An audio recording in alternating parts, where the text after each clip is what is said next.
Hi, good morning. My name is Evan, and today for my book talk, I'll be talking about Mary Shelley's Frankenstein, but specifically, I'll be talking about Junji Ito's retelling of Mary Shelley's Frankenstein. Okay, so a little bit about the novel itself by Mary Shelley.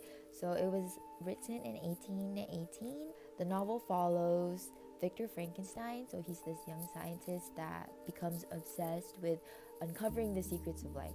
So he creates like a living creature from dead body parts, but over time he sees that it doesn't look good. He's horrified by the result, and so he abandons it.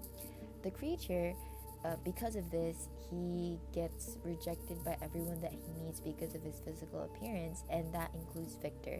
And over time, the creature becomes lonely and angry. And because of that, the creature retaliates, and it leads to a lot of tragic series of deaths.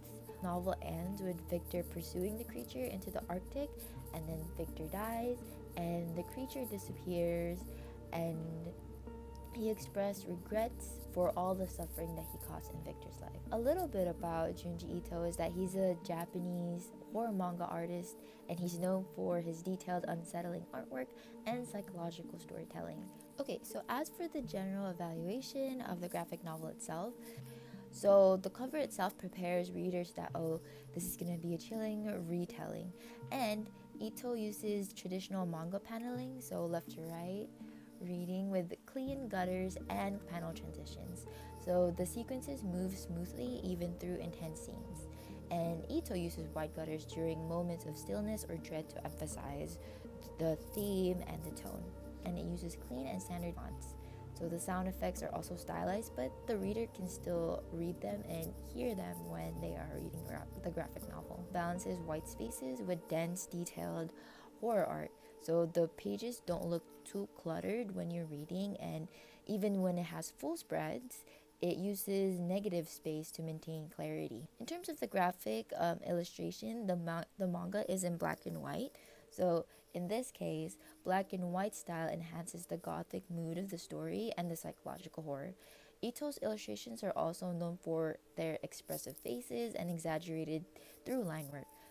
And because of his dynamic paneling and clear action sequences, provides enough context for the reader to continue reading.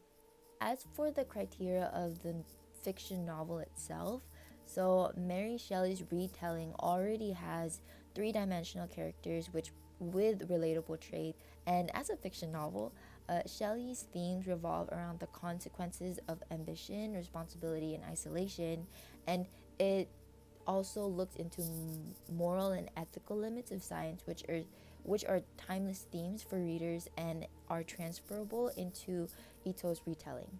And the climax and rising action follows Shelley's original story, and along with that, Ito's illustrations heighten the tension between Victor and the creature. The denouement is consistent with Shelley's moral message, and Ito's conclusion reinforces the tragic cycle between Victor and the monster throughout the story. So I would use Junji Ito's retelling of Frankenstein into the classroom because it supports comprehension through multimodal literacy. Shelley's Frankenstein can be a difficult read because of the 19th century language and the dense narrative structure, and the graphic adaptation visualizes those complex scenes and emotions and settings that allow students to interpret mood, tone, and symbolism by bridging the original text for struggling readers or visual learners. The whole reason of using a graphic novel is that it engages reluctant or struggling readers.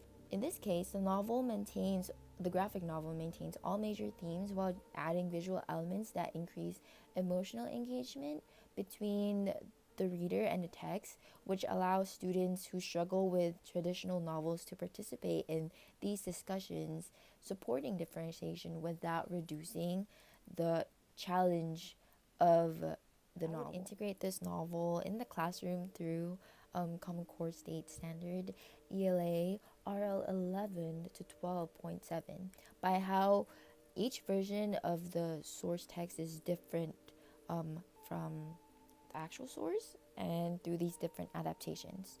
So I wanted to use this specifically, or Frankenstein because of the recent release of Guillermo del Toro's Frankenstein on Netflix. It stars Jacob Elordi and Mia Goth, and I thought it was very interesting how the whole story is still very similar to Frankenstein, but very, you can really compare it to the novel and to the graphic novel. In that case, the students are able to analyze the novel, the graphic novel, and the movie, and they can understand how medium, artistic choices between the authors and even the director and the focus of the narrative shape meaning, emotion, and theme.